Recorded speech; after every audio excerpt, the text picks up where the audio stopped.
BJP की सांसद कंगना रणावत का कहना है कि इस देश के किसान जो अपने हक के लिए, अपने अधिकारों के लिए लड़ रहे थे, प्रदर्शन कर रहे थे, वो असल में बलात्कारी और हत्यारे हैं।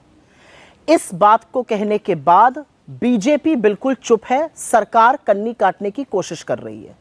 लेकिन आज बीजेपी को और सरकार को यह साफ करना पड़ेगा कि क्या यह कंगना रणावत की राय है या यही सरकार का मत भी है। सरकार बच के निकल नहीं सकती है, नरेंद्र मोदी चुप नहीं रह सकते हैं। क्या आपको भी लगता है कि इस देश के अन्नदाता, इस देश के किसान हत्यारे और बलात्कारी हैं? इसका बहुत बड़ा जवाब अभी आपको हरियाणा देगा, लेकिन आज आपको चुप्पी तोड़नी पड़ेगी। या तो इसका खंडन करिए, ये बयान वापस करवाइए, या यही आपका आधिकारिक स्टैंड माना जाएगा। अदरवाइज कंगना रणावत को कान पकड़ के माफी मांगनी चाहिए। दूसरी एक बड़ी बात उन्होंने कही कि ये जो प्रदर्शन हो रहा था, इसमें विदेशी शक्तियां सम्मिलित थीं। अमेरिका और चीन ये प्रदर्शन करा रहा था। हर कोई जानना चाहता है कि क्या देश इतना कमजोर हो गया है कि बाहरी शक्तियां हमारे देश में अस्थिरता फैला रही हैं?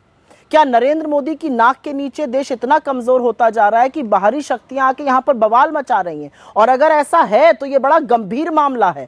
इस पर भी सरकार को अपना रुख, अपना मत साफ करना पड़ेगा, स्पष्ट करना पड़ेगा कि क्या जो कंगना रणावत कह रही हैं सही है, क्या विदेशी ताकतों की इतनी दखल है कि वो हमारे देश में अस्थिरता फैला रहे हैं। दोनों मुद्दों पर, अन्नदाताओं को हत्यारा और बलात्कारी कहने पर और विदेशी ताकतों के भारत में दखल पर, दोनों चीजों पर बीजेपी को भी और सरकार को भी अपना स्टैंड साफ करना पड़ेगा। नहीं तो यही वक्तव्य आपका आधिकारिक स्टैंड माना जाएगा। और क्यों नहीं माना जाना चाहिए? या तो कंगना रणावत जी से कान पकड़ के माफी मंगवाइए, उन्होंने गलत बयान दिया है, उन अन्नदाताओं के खिलाफ बोला है जो इस देश में हमेशा से मान्य और सम्मानित रहे हैं। अंत में मैं सिर्फ इतना कहना चाहती हूं, इस देश के अन्नदाता, इस देश के लोग आपको एक बहुत बड़ा पाठ सिखा चुके हैं। अब हरियाणा, महाराष्ट्र, जम्मू कश्मीर, झारखंड, हर जगह और सिखाएंगे।